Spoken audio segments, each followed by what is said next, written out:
Good morning and welcome to HRTV. It is my privilege today to be having a conversation with legendary author of 6 books about work, Mr. Daniel Pink. Dan, welcome. Thank you. Good to be here, Toby.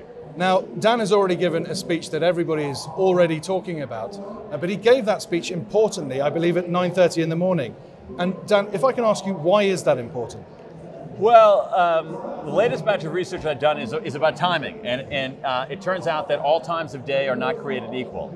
That there's this rich body of science showing that people behave differently at different times of day. In particular, our cognitive abilities are differ at different times of day. So morning, in general, people are a little bit more analytical and in a slightly better mood, and so I took advantage of that. I'd rather talk to this group at 9:30 in the morning than at 1:30 in the afternoon. Fair enough. Now, let me take that to a work perspective. Does that mean that CEOs and managers and HR directors should now change the timings of our work from like 6 a.m. to 12 p.m. and send everyone home for the afternoon? Or are there useful things we can achieve in the afternoon? Absolutely, there are useful things we can achieve in the afternoon. And part of this depends on what's known as chronotype. That is, some of us are morning people, some of us are evening people. That's not just folklore, there's an entire field of science called chronobiology that looks at that. And what we know is 80% of us are either in the middle or are morning people, but about 20% of us are evening people, night owls. And so for night owls, their best time of day, or their time when they're most analytic, is much later in the day. Late afternoon, early evening, well into the evening. And so it's not as if there's a one-size-fits-all solution. What's important to recognize is that our cognitive abilities don't remain static over the course of a day. And so if you know enough about yourself and enough about this general pattern, you can find the best time of day to do certain kinds of things. Well, that's quite interesting. It's knowing enough about yourself. And I wonder how many people actually think about what their chronotype is. If you were to give like a quick fix to our audience about how you determine whether you're a morning person or a night owl, what's the test we can do for ourselves? That's a great question. So there are psychological instruments out there, something called the Munich Chronotype Questionnaire, MCTQ. There's the Morning Eveningness Questionnaire, MEQ. But there's also like a back of the envelope way we can figure it out in 30 seconds. If you want to, I'll do it with you. That's my sort of way, yeah. Okay? Let's do it. Okay, yeah. Here we go. So I want you to think about what chronobiologists call a free day. That's important, a free day. Okay. A free day is you don't have to wake up to an alarm clock. There's no kid in my room. Right, there's no kid in your room, and you're not massively sleep deprived, so you're trying to catch up. So on a free day, what time would you typically go to sleep? On a free day, I typically go to sleep at about midnight. Midnight, okay. And what time would you typically wake up? 7:30, 8 a.m. still. Okay, let's call it 8 a.m. All right, Yeah. So you and I have basically identical chronotypes. So here's what we're trying to figure out here is the midpoint of sleep. The midpoint of sleep when you go to sleep at 12 and wake up at 8 is 4 a.m. So here's what we know. If your midpoint of sleep is before 3:30, you're probably a morning person, a lark.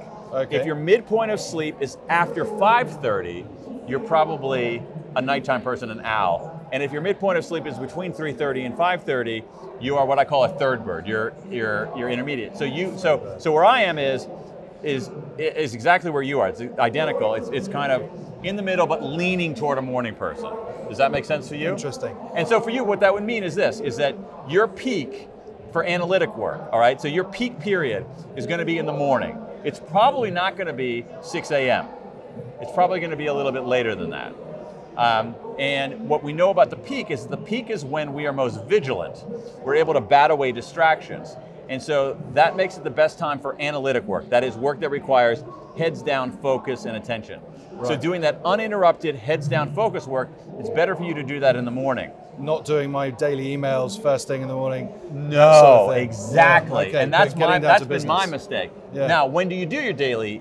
Do you do that pile of email?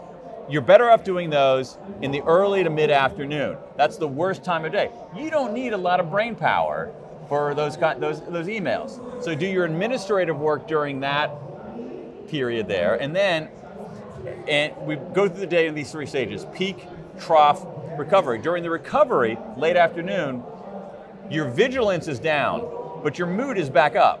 And so that makes it a good time for what psychologists call insight problems, problems with non-obvious solutions, iterating new ideas, brainstorming, things that require some kind of mental looseness. And so what you want to try to do is organize your day so that you do your analytic work during the peak, your administrative work during the trough, and your insight work during the recovery. And if you even make some small moves in those directions, you're going to get more work done. And one of the things that's helped me is basically not squandering this precious few hours of vigilant time answering emails that can wait a few hours. Yeah. Well, final question. For me, as a headhunter, I don't have a lot of time for mental looseness. I'm kind of always on it type thing. Now, it seems to me the Spanish and the Cypriots, I used to live in Cyprus, have the solution. They have a mid-afternoon siesta. But my problem is, every time I try and take a nap, I wake up even more rubbish than when I went into it. Do you have a solution for that? I do. I feel your pain, first of all, because what you're describing there is what's known as sleep inertia. Sleep inertia, which is that groggy, boggy feeling we get. There is research out there on an ideal nap, and here's how it works. The ideal nap is actually remarkably short, between 10 and 20 minutes long. If you nap less than 20 minutes, you don't get any restorative effect. If you nap longer than that, you get the sleep inertia, so you have to dig out of a negative in order to get the positive. Now, a short nap, 10 and 20 minutes, but there's an ideal nap that's out there, and here's how it works. And I've started doing this. You can do this too. What I do is, during that worst period of the day, like maybe our low point is typically about 7 hours after we wake up.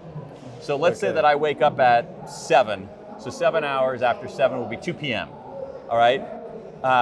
Here's what I do. I get my I set my phone timer to count down for 25 minutes. All right.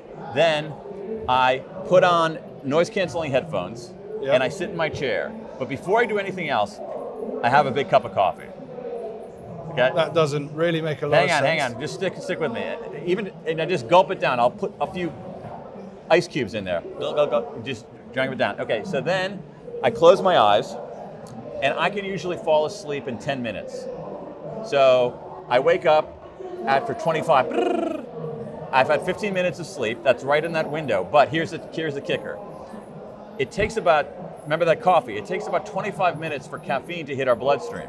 So that moment I'm waking up, I've avoided your sleep inertia. I wake up, I get that second hit of caffeine. There it is. There it is. That's your solution, Toby. It's called a nappuccino. I think you should try that. A nappuccino. I think you should try that, and I actually think that you should. It's a good headhunting technique too. It's a good interview question. Are you an aficionado of the nappuccino? I will coach all my candidates to nappuccino from here on in. Mr. Daniel Pink, that's been fantastic. Thank you ever so much. Thank you, Toby. I'm off for a nappuccino, and thank you to our audience.